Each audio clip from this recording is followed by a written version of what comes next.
Lesson है the different kind of school. इसके question answer.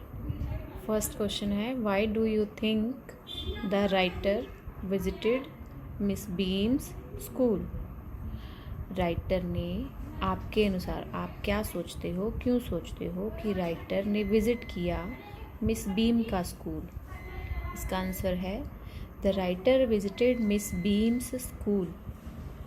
उन्होंने विजिट किया मिस बीम के स्कूल को to see the teaching methods in the school. भी स्कूल में किस तरह के टीचिंग मेथड्स, टीचिंग करने के तरीके अपनाए जा रहे हैं मिस बीम के स्कूल में।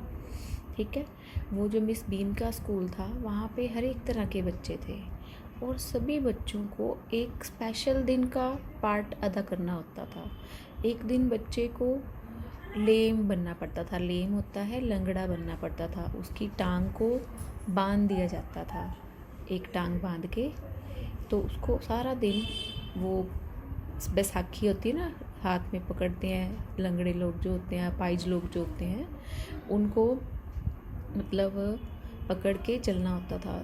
अगले दिन फिर उसको मतलब कान पे इस तरह से शो करना होता है, अभी मेरे को कान से सुन नहीं रहा, एक कान से बहरे होने का नाटक करना पड़ता था एक दिन के लिए।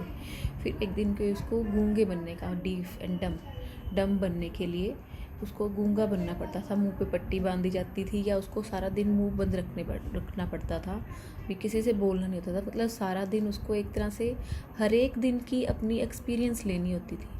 और सब एक दिन उसकी हाथ को बांध दिया जाता था ताकि उसकी बाजू से किसी खाया ना जाए, तो दूसरों की हेल्प नहीं पड़ती थी किसी काम में। तो उसे मतलब पता लगता था भी जो हैंडीकैप्स, जो दिव्यांगजन होते हैं, उनकी क्या प्रॉब्लम्स होती हैं। सबसे डिफ़िकल्ट और फ्राइटनिंग डे होता था ब्लाइंड डे। उस दिन आँखों पे पट्टी बांध दी जाती थी, जिससे बच्चे को एक्सपीरियंस लेना पड़ता था। मतलब कैसे अंधा होने का जो एक्सपीरियंस है, बैड एक्सपीरियंस किस तरह का होता है, जो ब्लाइंड लोगों का होता है।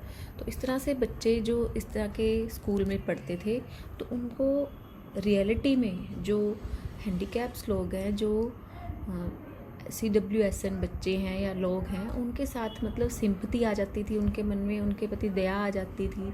उनकी प्रॉब्लम्स को वो समझते थे, उनकी हेल्प करने के लिए हमेशा तैयार रहते थे मिस बीम के स्कूल के बच्चे। तो यही चीज़ें देखने के लिए राइटर उनके स्कूल में गया था। तो question 2, what was the game that every child in the school had to play. कौन सी गेम थी जो प्रत्येक बच्चे को प्ले करनी पड़ती थी, खेलनी पड़ती थी, पार्ट अदा करना पड़ता था। तो इसका आंसर है every child had to play the game of being blind, deaf, dumb and lame at least one day.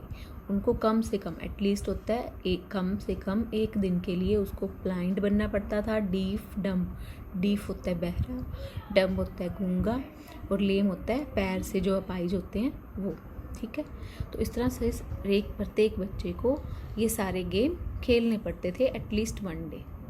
अब क्वेश्चन 3 है, वेरी इंपॉर्टेंट क्वेश्चन है। Each term every child has one lame day, dash dash dash, complete the line. तो इस line को complete करना है। Which day was the hardest, which day was the hardest, कौन सा डे सबसे हार्डेस्ट है, ये तुम्हें बता ही दिया, blind day. Why was it the hardest, ये सबसे हार्डेस्ट, सबसे कठिन क्यों था। तो पहली लाइन को पूरा करना है।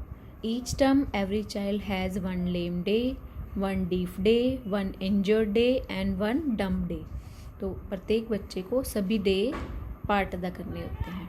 तो इसकी सेकंड क्वेश्चन है जो which day was the hardest, उसका आंसर है the blind day was the hardest because one kept worrying about being hit by something at any moment.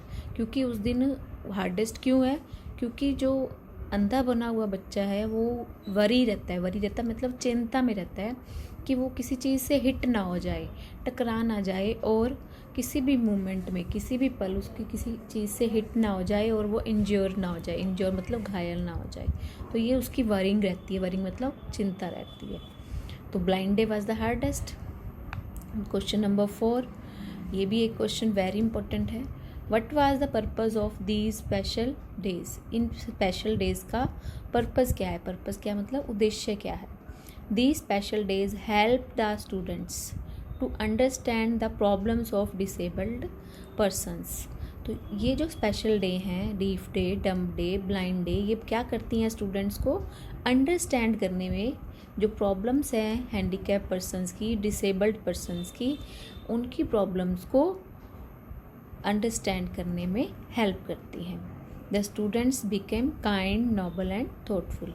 इससे स्टूडेंट क्या हो जाते हैं, काइंड बन जाते हैं, नोबल बन जाते हैं और थॉटफुल बन जाते हैं। काइंड दयालु, नोबल जो मतलब अच्छे विचारों वाले होते हैं, थॉटफुल विचारशील। ठीक है, तो सभी ये क्वेश्चंस लिख के याद करेंगे।